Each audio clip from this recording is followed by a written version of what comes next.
નમસ્કાર ખેડૂત મિત્રો, મારું નામ નરેન્દ્રકુમાર ગણપતભાઈ પટેલ છે। હું માસેડામાં કિસાન માર્ટ નામનો કન્સેપ્ટ ચલાવું છું। એમાં વિવિધ એક્ટિવિટીઓ કરીએ છીએ। ખેતી વિથ કોમન સેન્સ અમારી આ ચેનલના 2 એપિસોડને ભરપૂર પ્રતિસાદ આપવા માટે આપનો ખૂબ ખૂબ આભાર। આજના એપિસોડમાં આપણે ઓર્ગેનિક ખાતર ઓર્ગેનિક ખાતર નાખવું જોઈએ તો બધાને ખબર છે, પણ ઓર્ગેનિક ખાતર કેમ નાખવું જોઈએ, ખેતીની મૂળ સમસ્યા શું છે અને કાર્બન એમાં શું હેલ્પ કરી શકે છે એ આજના એપિસોડમાં આપણે સમજીશું। મને તો આ ફાવે છે, મને તો પેલું ફાવે છે વગેરે વારે વિચારીએ છીએ। જે પાકને જે વસ્તુ ફાવે છે આપણે ક્યારેય વિચારતા નથી।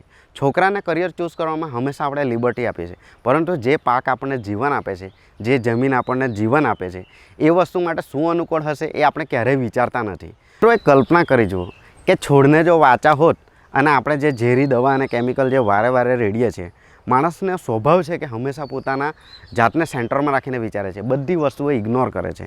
તો જો છોડને જે પરાણે પાક લેવા માટે જે ઝેરી કેમિકલો અને દવા આપીએ છીએ, અને દવા આપતી વખતે જે આપણે પોતાની સેફ્ટી રાખીએ છીએ, ગ્લોવ્સ પહેરીએ છીએ, માસ્ક બાંધીએ છીએ, જેથી આપણને ઝેર ના લાગે, અને એ જ છોડ જો બોલી શકતો હોત તો આપણને શું કહેત, માત્ર કલ્પના કરી જવું, એ ચોક્કસ કહેત આપણને। कहाँ बैठा हूँ, किससे बात कर रहा हूँ, क्या बात कर रहा हूँ, समझ में नहीं। कंट्रोल।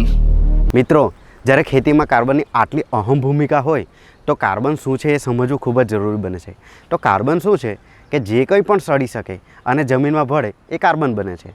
ટૂંકમાં છાણ, પાંદડા, લાકડા એ બધું જ્યારે જમીનમાં પડીને સડી જાય છે અને એક ફોર્મમાં ફેરવાઈ જાય છે, કમ્પોસ્ટ ફોર્મમાં, ત્યારે એ કાર્બન બને છે, અને એની ટકાવારી જેમ ઊંચી જાય તેમ જમીન ફળદ્રુપ કહેવાય છે। મિત્રો, ખેતીમાં કાર્બનની ભૂમિકા ખૂબ જ અહમ છે, અથવા તો મૂળ સમસ્યા કાર્બન જ છે એમ કહીએ તો ખોટું નથી।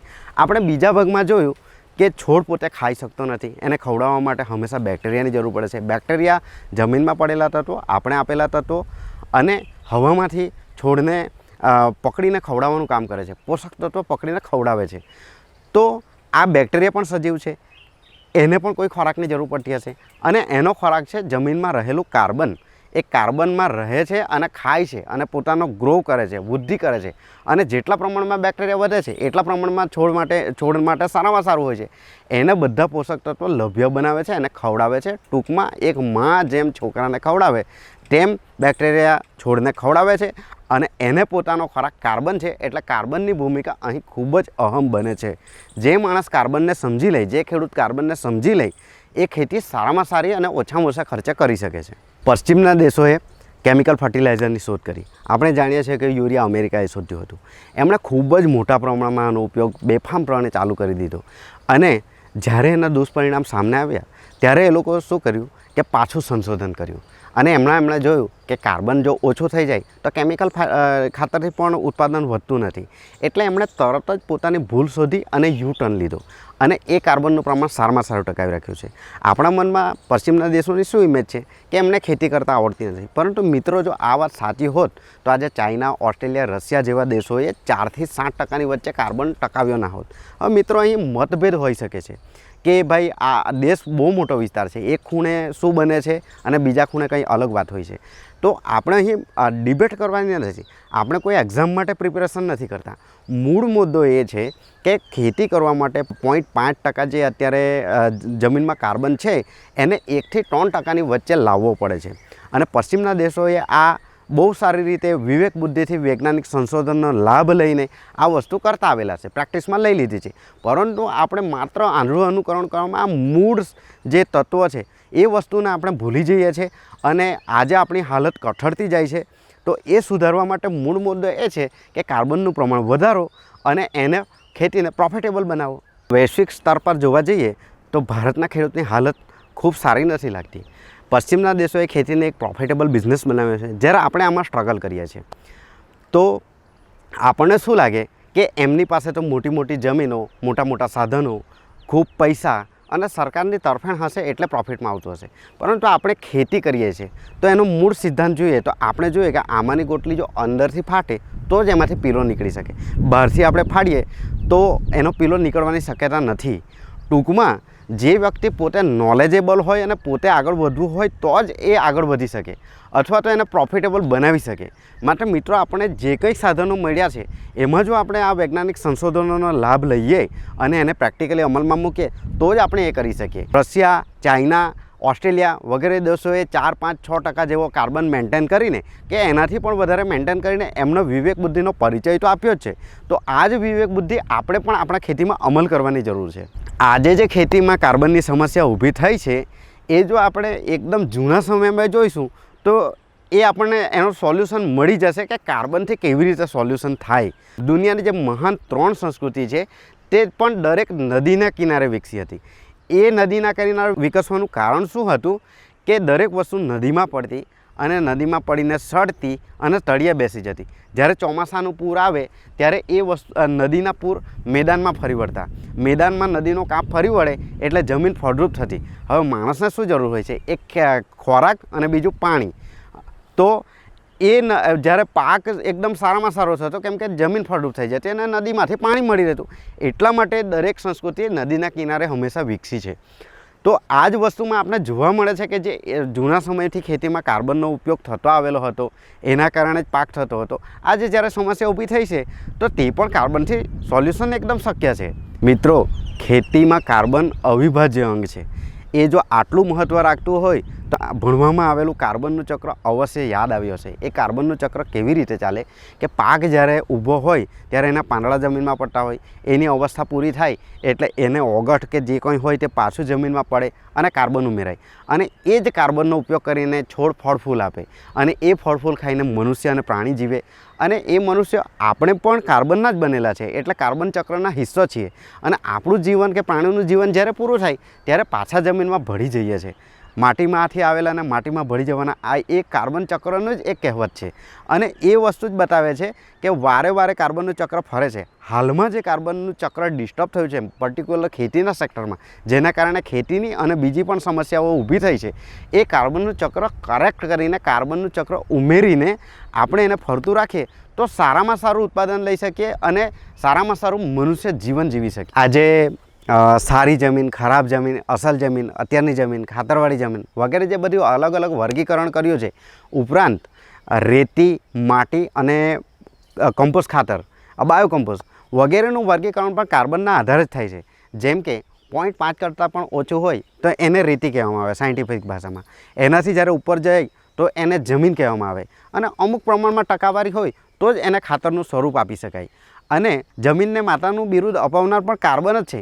એનું કારણ શું છે કે જમીનમાં જેટલો ઊંચો કાર્બન એટલા બેક્ટેરિયા વધશે અને બેક્ટેરિયા વધે તો એનાથી પાક સારામાં સારો થશે અને એનાથી મનુષ્ય અને પ્રાણીઓને જીવન ફલે ફૂલે છે. એટલે જમીનમાં જે જીવતો ભાગ છે એ કાર્બન છે અને એના કારણે ટકે છે અને એ જ વસ્તુ જમીન જીવન આપે છે એટલે તો આપણે એને માતા સ્વરૂપે ઓળખીએ છીએ. મિત્રો, આપણે ત્યાં ICICI, HDFC જેવી પ્રાઇવેટ બેન્કો, SBI, બેંક ઓફ ઇન્ડિયા જેવી સરકારી બેન્કો આવેલી છે. એમાં આપણે ચાલુ ખાતું અને બચત ખાતું જેવું ખોલાવીએ છીએ. હવે એ બચત ખાતાના ઉદ્દેશ શું હોય છે કે જ્યારે આપણી પાસે વધારાના પૈસા આવે ત્યારે આપણે એમાં જમા કરીએ છીએ અને જ્યારે આપણને જરૂર પડે ત્યારે ઉપયોગ કરીએ છીએ. તો શું મિત્રો ક્યારે વિચાર્યું કે નાઇટ્રોજન, ફોસ્ફરસ, પોટાશ વગેરેનું પણ બચત ખાતું હોત તો શું થાત એમ? હવે અત્યારે શું થાય છે કે જે આપણે કેમિકલ ખાતર વાપરીએ છીએ એ કેમિકલ ખાતર જમીનમાં જ્યારે નાખીએ છીએ ત્યારે અમુક સમય મર્યાદામાં છોડ એનો જેટલો ઉપયોગ કરી શકે એટલો ઉપયોગ થાય છે. અધરવાઇઝ એ કાં તો નાઇટ્રોજન જેવા તત્વો હોય તો હવામાં ઉડી જાય છે, બાકીના તત્વો જમીનમાં પાણીમાં જતા રહે છે અને એ બોર વાટે જ્યારે આપણા પીવામાં આવે ત્યારે પણ નુકસાન કરે છે. મલ્ટીનેશનલ કંપની તો શું વિચારશે કે જેટલી તમે વારે વારે એની પ્રોડક્ટ ઉપયોગ કરો એમણે એવો માહોલ પણ બનાવી રાખ્યો છે. आलू ले लो, कांदे ले लो. અને એ જેટલી તમે ઉપયોગ કરો એટલી એ વધારે પ્રોફિટેબલ આવશો અને તમે ખાડામાં પડશો. તો શું એ શક્ય છે કે પોષક તત્વોનું બચત ખાતું પણ હોઈ શકે? હા મિત્રો, એ શક્ય છે. એ છે કાર્બન. હવે એ કેવી રીતે? કાર્બન 4 અણુનો બનેલો છે એટલે કોઈપણ પોષક તત્વોને પકડી રાખી શકે છે અને છોડને જ્યારે જરૂર પડે એટલા પ્રમાણમાં એ રિલીઝ કરે છે. એ રિલીઝ કરે એટલે બાકીના તત્વો તો જમીનમાં પડી રહે છે અને બચત રહે છે અને એનું છોડને જ્યારે જરૂર પડે ત્યારે ઉપયોગી થાય છે. એટલે વારે વારે ખાતરનો ઉપયોગ કરવો પડતો નથી અને એ ખાતરનો ન ઉપયોગ કરવો પડે તો ઓટોમેટિકલી આપણો ખર્ચો ઘટે છે. જ્યારે આજે પાકના ભાવ વધારવા તો શક્ય નથી પરંતુ ઉત્પાદન ખર્ચો તો નીચો કરી શકાય ને, એ રીતે પણ પ્રોફિટેબલ બનાવી શકાય. હવે આપણે જ્યારે બેંકમાં પૈસા મૂકીએ અથવા તો કોઈને વ્યાજે આપીએ ત્યારે શું વિચારીએ કે મને ઊંચામાં ઊંચું વ્યાજ મળે. તો કાર્બનનું ઊંચું પ્રમાણ પણ એક ઊંચા બચત ખાતા જેવું છે કે જ્યારે એની અંદર આપણે વિચારીએ કે મને 2% મળે તો સારું, 3% મળે તો સારું, પણ ક્યારેક વિચાર્યું કે કાર્બન જ્યારે 2%નો 3% થાય કે 3%નો 5% થાય તો આપણને 2% 3% તો શું 20-30% જેવો ફાયદો થઈ શકે पैसा ही पैसा होगा। ખાતરની રાહતમાં, અથવા તો એનું અનેક ગણું ઉત્પાદન પણ મળી શકે। તો મિત્રો, આવું બચત ખાતું કેમ ન ખોલાવવું જોઈએ? આપણે હંમેશા ફરિયાદ કરીએ છીએ કે આપણને વારે વારે ખર્ચો કરાવે છે। કંપની તો બેઠી જ છે આપણને ખર્ચો કરવા માટે, અને આપણે વિચારશું કે આટલો ખર્ચો કર્યો તો કેમ પ્રોફિટમાં આવતા નથી। उससे साल में हर महीने टैक्स भरवा, हर महीने बार बार बार बार बराबर। बराबर સામાન્ય બુદ્ધિ કે સામાન્ય જ્ઞાન, કોમન સેન્સ નથી યુઝ કરતા તો સ્વાભાવિક છે કે આપણે ખર્ચાળમાં પડવાના। આપણે નોર્મલ રીતે વિચારશું અને નોર્મલ રીતે બધું અમલમાં મૂકશું, ખેતીના પાયાના સિદ્ધાંતોને સમજીશું તો ઓટોમેટિક આપણો ખર્ચો ડાઉન થવાનો છે। કાર્બન વગેરે આપણે જાતે પણ ડેવલપ કરી શકીએ, વેચાતું પણ મળી શકે છે અને આજુબાજુના સોર્સિસ અવેલેબલ છે, તો કેમ આપણે અમલ કેમ નથી કરતા? ખેતી એ ભારતમાં માત્ર ખોરાક પૂરું પાડતું સેક્ટર નથી, પરંતુ મોટાભાગના લોકોને, અનસ્કિલ્ડ લોકોને એક રોજગારી પૂરું પાડતું સાધન પણ છે। જો કાર્બનના અભાવે જમીનની ફળદ્રુપતા ઘટી તો મોટાભાગનો વર્ગ સમસ્યામાં આવી શકે છે। બહારના દેશો તો હાઇડ્રોપોનિક્સથી પણ ખેતી કરશે અને ભારતમાં પણ આ ખેતી થઈ તો એ મોટા પૈસાદાર વર્ગ અથવા તો કંપનીઓ કરશે, પરંતુ રોજગાર છીનવાઈ જશે। તો આ જ્યારે આટલો સેન્સિટિવ મુદ્દો બનતો હોય તો કેમ આપણે જાગૃતિ બતાવતા નથી અને કેમ સેન્દ્રિય ખાતરનો ઉપયોગ કરતા નથી? આપણે આ બધું જમીનની ફળદ્રુપતા બચાવી શકીએ અને માત્ર ખેતી બચાવવા શું કામ, જીવનને લગતા દરેક પાસા બચાવવા માટે કાર્બનનું અને ફળદ્રુપ જમીનનું ખૂબ જ મહત્ત્વ છે। ખૂબ જાગૃતિ બતાવવાની જરૂર છે મિત્રો। ખેતીમાં અને જીવનમાં મેક્સિમમ અને ઓપ્ટિમમ શબ્દનો ભેદ સમજવો ખૂબ જ જરૂરી છે અને વ્યવહારુ છે।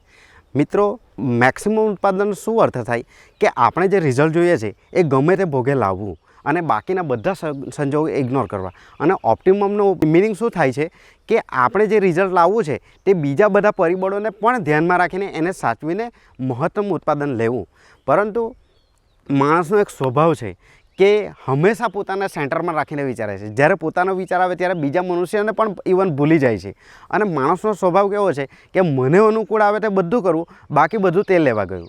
અને એ રીતે જ્યારે આપણે બધું તેલ લેવા મોકલીએ છીએ તો વારાફરતી પાછો આપણે પણ તેલ લેવાનો જ ભારો આવે છે। તો આ રીતે જ્યારે ખેતીમાં પ્રેક્ટિસ થઈ છે, ઝેરી દવા, કેમિકલ ખાતરો વગેરેથી આપણે મેક્સિમમથી મેક્સિમમ ઉત્પાદન લીધું, એના દુષ્પરિણામો પણ જોયા અને ભોગવતા પણ આવેલા છે। અને જો આ જ પ્રેક્ટિસ ચાલુ રાખશું અને બાકી બધા સંજોગો ઇગ્નોર કરશું તો સ્વાભાવિક છે કે આપણી સમસ્યાઓ વધવાની છે, ઘટવાની નથી। ખૂબ જ જાગૃતપણે આપણે દરેક પ્રકૃતિના દરેક પાસાને, જમીનના દરેક પાસાને ધ્યાનમાં રાખીને જીવન જીવવાની અને ખેતી કરવાની એવી પદ્ધતિ વિકસાવવાની જરૂર છે કે જેનાથી આપણે બધું જ સાચવી શકીએ અને આપણું હેલ્થ પણ સુધારી શકીએ, ઇકોનોમિક કન્ડિશન પણ સુધારી શકીએ। આપણી અને આર્થિક પરિસ્થિતિ માત્ર જોવાની આપણી પદ્ધતિ આજની સમસ્યાઓનું મૂળ કારણ છે। તો મિત્રો, મેસેજ એટલો જ છે કે આપણે જો આગળ વધવું હોય તો આપણા જે સાધન છે એમાં ને એમાં આપણું નોલેજ ખૂબ વધારીને અને એ નોલેજનું ઇમ્પ્લિમેન્ટ કરીને આપણે આપણી આર્થિક હાલત સુધારી શકીએ। ફરિયાદો તો બહુ થઈ, પરંતુ હવે તો આગળ વધવાનો સમય આવી ગયો।